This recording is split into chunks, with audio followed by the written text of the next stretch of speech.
read verses 33 through 38. If you haven't said amen, you need to wait, say wait. I didn't hear nobody say wait, so thank God we're all there together. It reads, but when he had turned about and looked on his disciples, he rebuked Peter, saying, get thee behind me, Satan, for thou savorest not the things that be of God, but the things that be of men. And when he had called the people unto him with his disciples also, he said unto them, whosoever will come after me, let him deny himself, and take up his cross, and follow me. For whosoever will save his life shall lose it. But whosoever shall lose his life for my sake and the gospel's, the same shall save it. For what shall it profit a man if he shall gain the whole world and lose his own soul? Or what shall a man give in exchange for his soul? Whosoever therefore shall be ashamed of me and of my words in this adulterous and sinful generation, of him also shall the Son of Man be ashamed, when he cometh in the glory of his Father with the holy angels. You may be seated.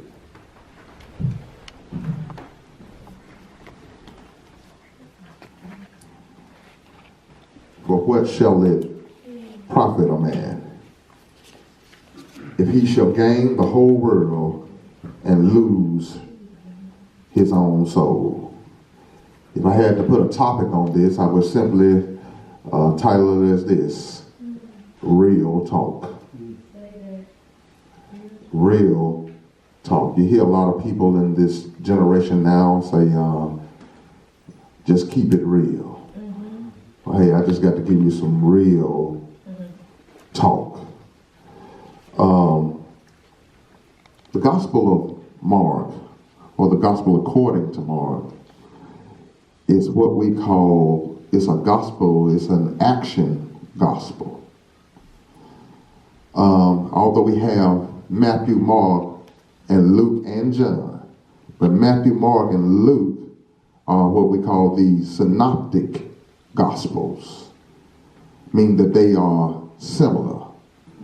John stands on his own because it presents Jesus as God. But although they still are unique in their own fashion because they're given their different perspectives of the experiences and the stories they have been told and the things they have witnessed of Jesus. The gospel according to Mark is an action gospel because you always see Jesus in the conversation on the move. If you really read the gospel according to Mark, you always see him use words like straightway, immediately, and acting.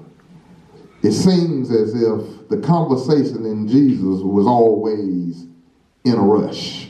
Are y'all in here? Yeah. And when we get to chapter 8, you still see Jesus somewhat moving quickly, because he has fed the 4,000. He tells us, and then they take up fragments from it. Then he goes over to the other side.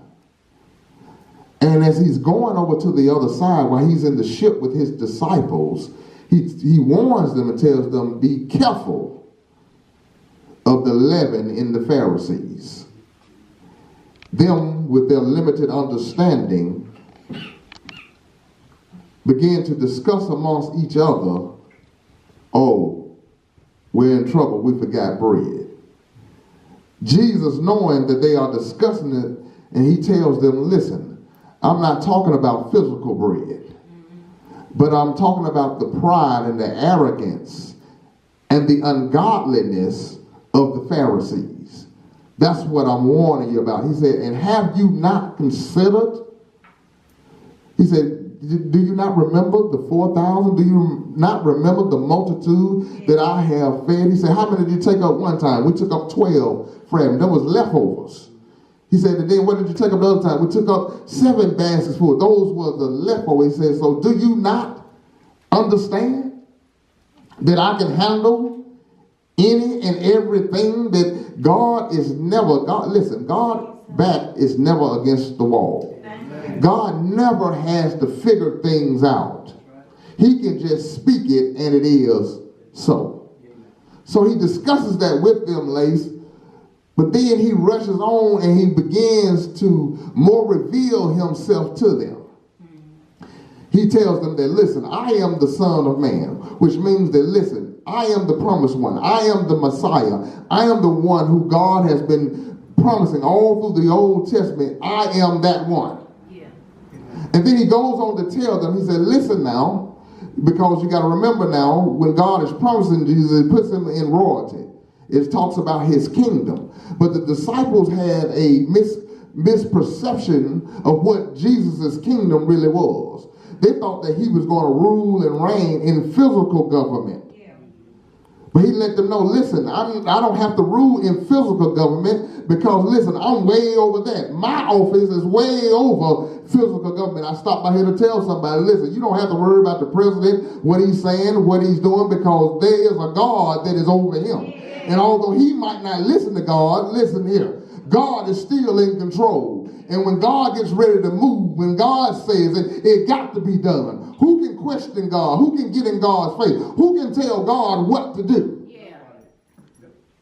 So after he reveals himself to them, he says, now, he said, who do men say that I am? He said, well, some say that you are a prophet. Some say that you are Elijah or one of the prophets. He said, now, I heard what you say, the crowd is saying I am, but who do you say that I am? Yeah. Peter speaks up. Peter says, you are the Son of the living God. And that's when Jesus tells them, he says, now listen, I am he who you said that. He said, nobody could, he said, flesh and blood did not reveal that to you. He said, but God, my Father in heaven revealed that to you. And can I tell you that you won't never know who God is and who Jesus is unless God reveals it to you. Because if you think about when you were not saved, you didn't really know who Jesus was. You had heard some things about him. You had some speculation about him, but you didn't really know who he was until you really got to know him. Until you hooked up with him, you didn't know that he was a way out of no way. You didn't know that he was a provider. You didn't know that he was a wheel in the middle of a wheel. You didn't know that he could be bread for the hungry. You didn't know that he could be a doctor to the sick, that he could be a lawyer in a courtroom until you really hooked up with him and got a relation with him. Now you know who Jesus is. Yeah. He says, now, I told you who I am. He said, but I want you to understand that I'm going to have to suffer some things. And he was letting them know that I'm going to the cross. And I'm going to be whooped. I'm going to be beaten. And I'm going to die. Peter is already spoken one time. Here comes Peter again. Speaks up again. He takes Jesus to the side and rebukes Jesus. Something wrong with that picture.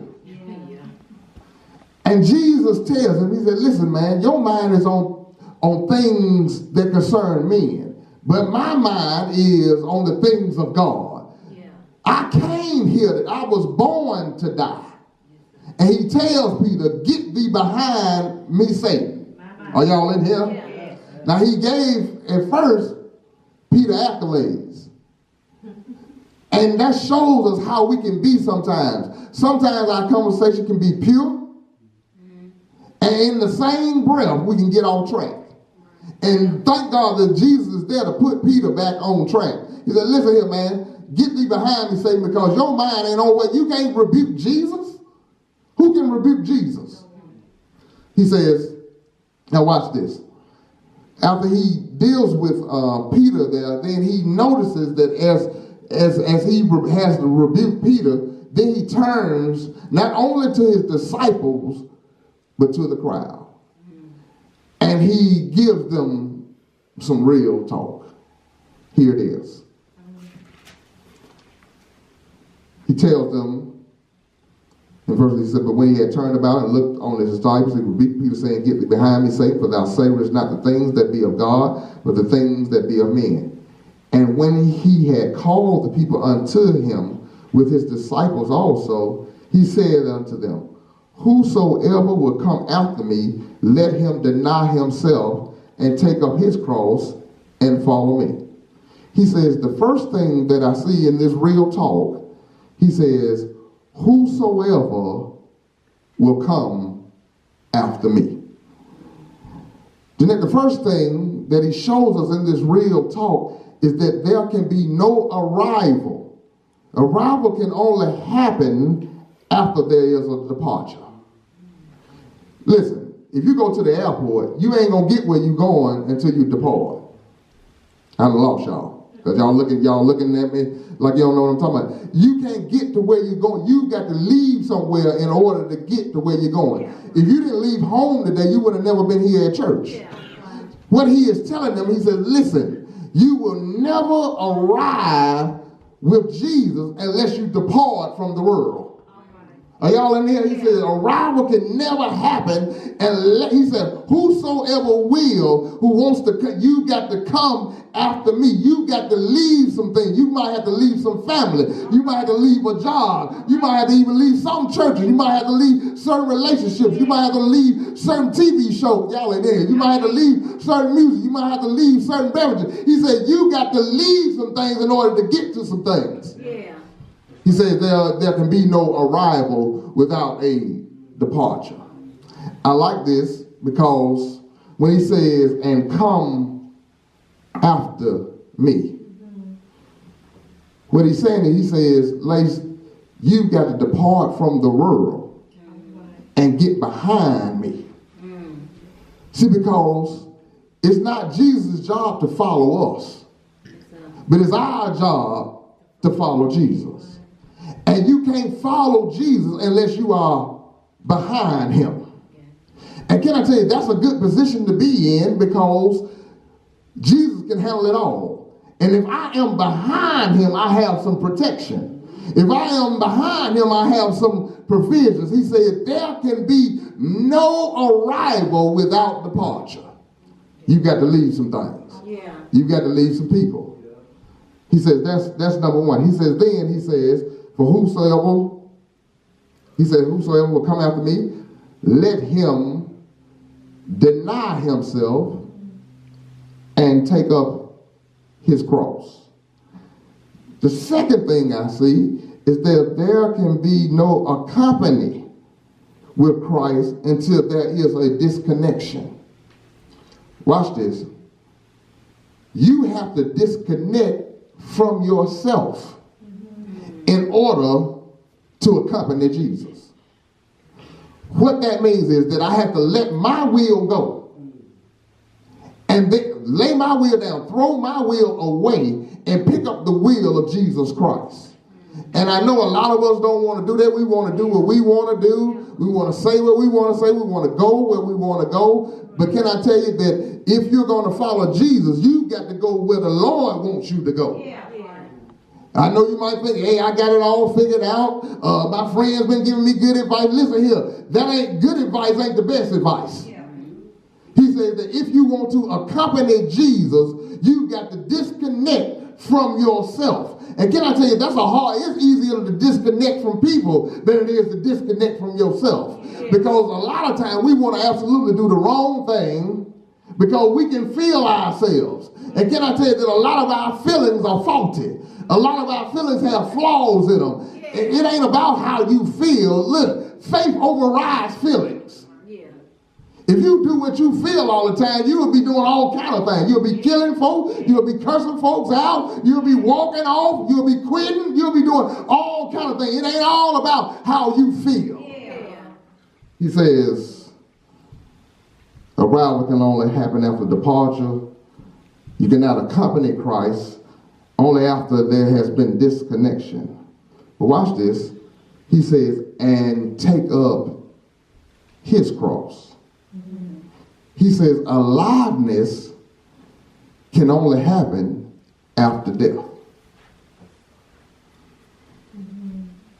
In order to be born again, you first got to die. You've got to die to the world. You've got to die to yourself. And then you are reborn. That's why we said, I've been born again. When we are going, Linda, when we were going to baptize, you know what that pool represents in that water? It represents, it's like a liquid grave. And it's really a representation of what has already happened inwardly. So we take you and we lay you down as if you are dying and raise you back up out of the water into the newness of life. You got to die before you can live. That's why a lot of folk ain't happy, because they still holding on to some things that really are death, and they are dead. And can I tell you that you got a lot of people that are dead men walking around spiritually dead. And you ain't not going to become alive until you die to some things. He says you got to die. Not only does he says in this real talk, he says arrival can only come after departure. You can only accompany Christ after there's a disconnection. He says then there's aliveness can only happen after death. But then watch this. He says an act of deliverance can only happen after destruction. Here it is. For whosoever will save his life shall lose it. But whosoever shall lose his life for my sake and the gospel's, the same shall save it. Let me give you these words in the Greek. He says, for whoever will try to protect his life will destroy his life. But whoever allows his life to be destroyed, y'all ain't in here, for my sake and the gospel's sake, will protect his life. Can I tell you that when you get on this battlefield, that it might just cost you your life? You look in other countries. People are being slaughtered because they say they believe in Jesus Christ. Can I tell you that it's starting to happen in America to where people will show up to churches and just start shooting up people? I told you this joke before. I told you that people, these gunmen bust in, or this story, and said, came in with masks and with the automatic weapons and say, who's willing to die for Christ? And more than half of the church ran out of the church. Some say, I'm willing to die. And the men put down their guns, took off their masks, and said, now we can have church. Because can I tell you that we say, for Christ I'll live, and for Christ I'll die. Listen, you can't be so in love with the world that you ain't willing to die. There ought to be some things, there ought to be some relationships in your life that, listen, I am willing to die for what I believe. I am willing to die for this relationship. And until you get there, you have not matured in Christ. Y'all ain't in here. I know this ain't one of them shouting sermons today. But listen, aliveness only comes until you die. That's right. He says, and then deliverance. Can I tell you that you've got to allow God to come in and totally destroy some things in your life? See, when you start following Christ, certain people won't be cool with you no more. Certain people won't call you no more. Some people won't like your Facebook posts no more.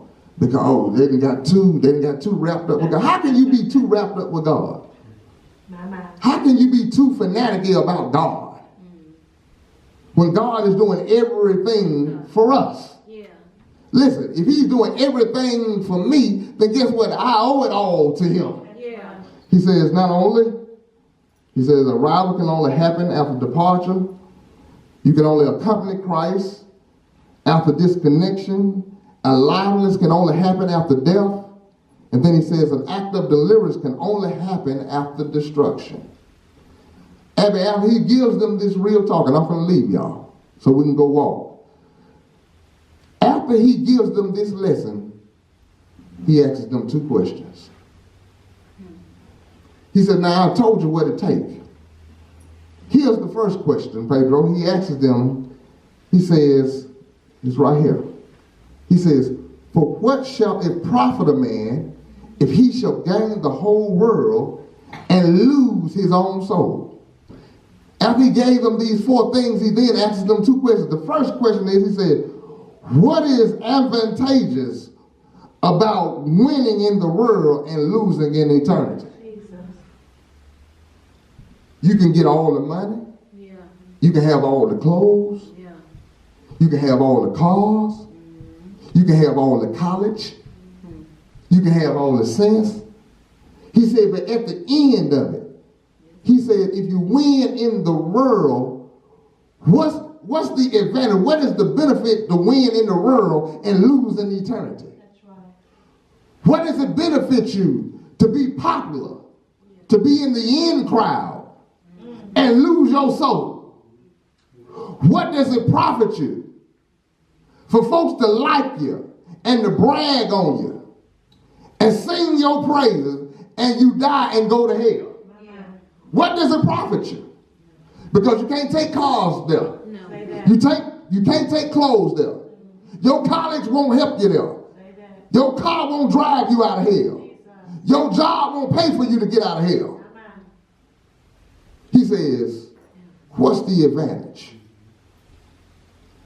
What he's really letting them know, and he says, this world is temporal. Yes. You've got to get your mind on eternal things, because this earth is not my home. My home is with God, and when he comes back, I want to be ready and I want to go with him, because that is my home. He says, the second question. It says, or what shall a man give in exchange for his soul? He said, now the first question was, what is advantageous about winning in the world and losing in eternity? He said, but secondly, he said, I want to ask you, what does man possess that will be of equal value for his soul? What can you think of that has the same value that you can pay for your soul? God gave his only son. What can you exchange that will buy your soul? Let me answer the question for you and I'm out the way. You don't possess anything that you can pay for your soul. But I'm going to tell you what you do have. Jesus. He paid it all. Your blood can do it. Your life can do it. Your blood was not pure enough. Your life was not holy enough. Your thoughts were not righteous enough. But it took Jesus. It took God to send his only begotten son down 42 generations, born in Bethlehem, wrapped in swaddling clothes, raised in wisdom and stature at 12, went on with his mother, came in his ministry, did about 3.5 years of ministry and shook the whole world up. Seemed like he was cut down short in life, but it was ready. The tree was ripe. It was time for the tree to be cut down. Gave his life, whooped for us. That's the payment. Bled for us. Crown of thorns mashed in his head for us. Hung on a cross. Ridiculed, scoffed, spit on. And still thinking about us. Thank you, sir. That's the payment. Thank you. That's real talk. That's real talk. This is one of the best conversations that you can have with yourself, with your children, with your community. This real talk right here. Not the gossip. not the next trend. But what will you gain